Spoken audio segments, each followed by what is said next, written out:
No. Ooh. Ooh. Oh, man. Sin City. That's right, folks. If you didn't know, we're in Las Vegas. Yeah. And it's not just Smackdown. Oh, no, no, no, no. It's Sin City Smackdown. But is it live? Apparently. Oh, okay. Okay. I'm not sure how live it is. It's good to know.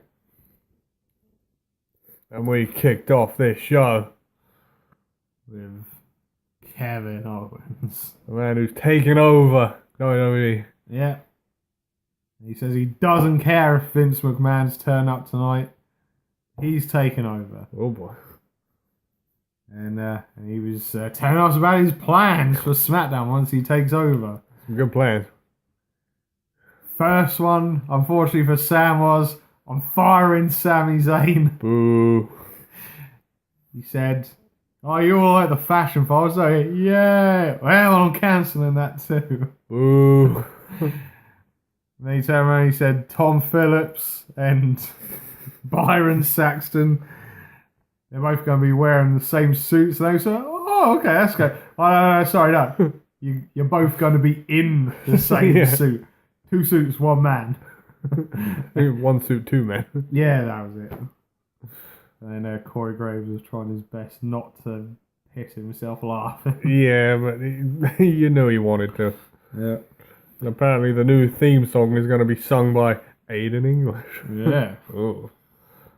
And then Daniel Bryan. Oh, no. Then we was interrupted Oh. by Shane McMahon. But it wasn't Shane. No. It was Dolph Ziggler trying out another entrance. Oh my god. He's like, yeah, thanks, Dolph. Thanks for that. We'll see you again later. Fuck. And then we were interrupted by someone who was there. The SmackDown GM, The yes man. Daniel Bryan. And then Kevin Owens said, "Oh, it's good. It's good you're ready. Daniel, I'm going to tell you what you're going to be doing once I'm getting over. You're going to be my janitor." God. So he said, "Yeah, that's fine. I don't mind a bit of manual labour, a bit of hard work and that." Ew. But he said, I can assure you, Mr. McMahon will be here shortly. Oh no. Big Viddy's going to be in the building. Apparently it was the first time in 4 years Vince has been on SmackDown. Yeah. And he probably ain't going to be coming back anytime soon. So, on to the first match of the evening. What have we got? We've got the United States Championship match. AJ Styles versus the Perfect 10, Ooh. Ty Dillinger. Oh, was looking forward to this one. Yeah. And it was a good match until near the end. Well, yeah, I mean, I was enjoying it, but I think it could have done with an extra 10 minutes. Yeah. Because it felt like as soon as it was getting good, they were at the end of the match. Yeah. Yeah, and Ty Dillinger actually had a fair amount of offense in it. Yeah. He hit the tiebreaker on AJ. But unfortunately, he didn't have the knee exposed. No, he didn't. They made that point. They were like, oh yeah, he hit him with it and he kicked out, but it was because he didn't pull the knee pad down. No. And then, as he was saying towards the end, we had some interference from a miserable man. A miserable man with a receding hairline. Ooh. It gets worse every week. We're of course talking about Baron Corbin. Yep, he tried interfering. Phenomenal forearm. Yeah. Knocked him off the apron. And then Ty Dillinger tried to go for the tiebreaker again. Got reversed. And AJ hit him with a Styles Clash. And that was the end of that one. Then he put him in the calf crusher. Yes, he did. Oh man, you should know this. And Ty tapped out 10 times. I think. I don't know. But then Baron came back in the ring, started, doing the offense. He threw AJ into the crowd. Yeah. Hit the end of days on Ty Dillinger. And then he hit the end of days to AJ. On the floor. Yeah. Living nasty. Right, I admit this next part, I didn't watch any of it because I just saw it was a load of rubbish. Right, well, I'm going to give you the basic gist of it. This, you know how we've been saying for ages that Jinder does one promo and that's it? You done the same promo again? No, this was different. He tried being funny. Okay. He's not funny. At all. But did he speak to his people in French? Yes. Yes, he did. It was boring. It was like you had the two goons pretending to laugh, going, oh yeah, that's brilliant. It wasn't brilliant. Yeah. He's not funny at all. Oh, and then it's not Smackdown without some tag team action player. Oh, God. We had the Smackdown tag titles on the line. The Boozos versus the New Day. Yeah. With their new and rather colourful up, down, down attire. Oh, boy, yeah. But of course it was Big E and Kofi tagging. Yep. Xavier Woods was there for moral support. Francesca too. And don't forget as well, we're in Sin City. It was a Sin City street fight. But what does it mean? Absolutely nothing.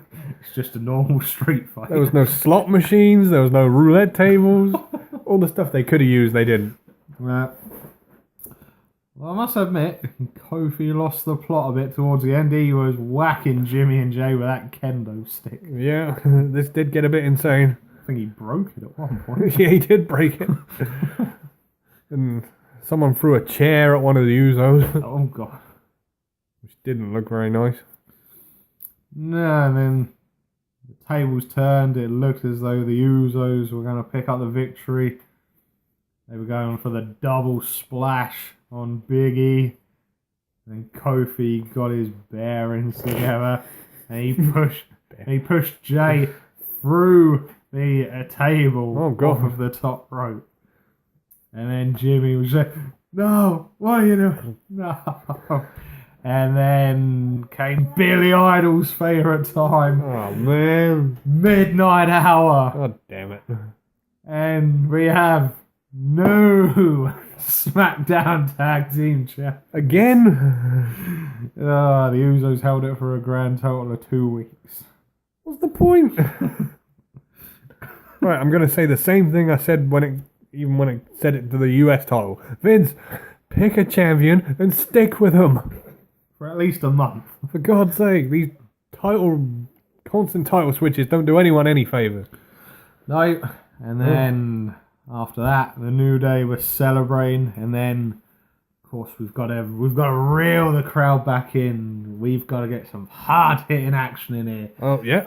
So we've got the women's title rematch. Oh, man. Natalya versus Naomi. Wow. And can I just go on the record? Natalya, go back to the Heart Dungeon. Learn how to do the sharpshooter. Your husband done it better than you. He did. And he's not even a real heart. No, he's a pretender. So, and of course, to be boring and annoy us even more, we had Carmella at ringside and her pet, Yeah. James Ellsworth, who's sporting a collar and chain now. Right. So, yeah, again, I'd love to give this match a glowing report, but it was crap. Yes, it was. And like I say, Natalya, you need to go back to the Heart Dungeon. It didn't look straight. Well, no. Well, there was some sort of a silly distraction. Natalya then capitalised on it, and literally, Naomi was vertical. Yeah, she was bent in completely the wrong vertical direction. across from Natalya's legs, and it just looked awful. If Brett was watching, he'd have gone, you know it. 4 out of 10. Yeah, but of course, Natalia picked up the victory. Oh. So, woo, great. She's still the champion. Nobody cares. I want the queen back. Ah, Corey wants the queen. He needs his queen back. At least he's got the goddess. He's greedy. He's got both of them, technically. He's doing double duty now. Bastard. Oh, Oh, and here he comes again. the re-debut of Dolph Ziggler. Yep. I'm trying to remember this in order. Right, he said, right, I've got it for all of you. This is the sort of superstar you want. I didn't need to see this. And he came out to Bailey's entrance. Oh, man. He had the Bailey buddies with him. Yeah, I'm not sure what Bailey did to deserve this, but he had some words for Bailey, and it wasn't nice. Yeah, no. Some of the stuff he was saying, I was like, Jesus Christ, Dolph. So, yeah. Then after that, he was like, no, you don't want this. Right. This is what you want. You want some nostalgia. Oh, dear. And he came out to the Ultimate Warrior's entrance. Yeah, this made me feel quite uncomfortable. And guess what? What I found out not long after I watched Smackdown. Who was in the crowd? Dana Warrior. I know. And she was rather mouthy about it, shall we say. Well, I can't blame her. She took to Twitter and said, next time you try to impersonate my husband's entrance, I'm going to come down there and smack you in the mouth. Yeah, I don't think he's going to be doing that again for a while. No. And then he done the usual, you people don't deserve to see my re-debut. No. And he left. So if he's not going to do it in Las Vegas, when is he going to do it? Maybe he's waiting for a battle for Cleveland. Oh, God. He might be waiting a while. Oh, and we got some tag team action. Oh. We've got Gable and Benjamin facing off against Sam's favourite tag team, the Hype Machine. Oh. Mojo Rawley and Zack Ryder, the Hype Bros. They suck, bros. They're rubbish. They're terrible. They're awful. Yeah. But this was a very short match. Yeah. With Mojo taking the majority of this. But no, in the end it was Zack Ryder that got pinned. Yeah. It sort of looked like a version of the Doomsday device. Yeah. Slightly modified, wasn't And then right after, Mojo was doing the sportsmanlike thing, shaking their hands. it? Yeah. And he was like, come on, Zack, yeah, do the thing. Yeah. And he went, no. He turned his back and walked off. Is this the end of the Hype Bros? Sam hopes so. Oh, God, that's brilliant. That would make my day. Will Zack Ryder turn his back on Mojo Rawley and the WWE Universe? He will. I can hear the Clippers coming out.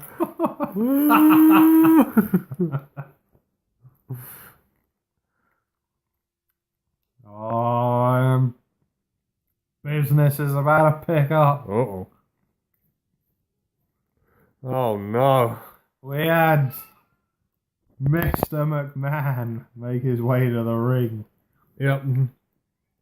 and he was not happy. He was confronting Kevin Owens. Yeah, and Kevin Owens said, I'm suing your family. And Vince McMahon said, if you try to file a lawsuit against me, you're fired. Oh, no. Yeah, he mentioned all the lawsuits he's had over the years, and he hasn't lost a single one. No. Except for Hogan in 1993. So yeah. So then Vince McMahon said, right, this is what we're gonna do. You are gonna be facing my son Shane McMahon in a Hell in a Cell match. We all knew that was coming. So then Kevin Owens turned around and said, yeah, that's fine. But I want your word. I want your assurance. I'll go in there and I'll beat the hell out of your son. You're not going to fire me for this. Oh, no. No. He worded it differently. Yes, he did. But that's what he was getting at. And then he turned around and said, I want your guarantee that I can brutally beat up a McMahon and you won't do anything about it. Well, Vince agreed to it. And then he got headbutted. Oof. Yeah, I think Kevin put a bit too much on that headbutt. Yeah, he busted Vinny open. Yeah, he gave him a couple of shots, a couple of kicks to the ribs. Yeah. This brought out a rather bold security man. He's like, oh, Kevin, that's enough. Don't do it. So then he got to the top rope. And he done a bullfrog splash off the top rope. There's that guy, Kevin, no. And instead of, jumping in front of the 70-something-year-old Vince McMahon and shielding him from the blow, he just moved out of the way. Yeah. So you know what? You security guard, you're fired. Of course, this brought out all the EMTs and security people, and Stephanie McMahon. yeah, she was there. Yeah. She gave Kevin Owens a heinous look as she walked past him. So she must be recovered from falling through that table at WrestleMania. Yeah. So I think it's safe to say Kevin Owens is in a whole lot of trouble next week. Oh dear. Oh dear. Well, I gotta say, I'm glad he kicked Vince McMahon. I'm glad he beat him up. Oh God. We're not gonna get anywhere unless Vince gives it up. Jesus. Oh dear Lord. And that's how we ended Smackdown. Yep. That will do it for the week. So, you know the drill, people. From your hosts, the master of the brain damage, Martin? and the one and only Sam H. We'll see you again for the next one.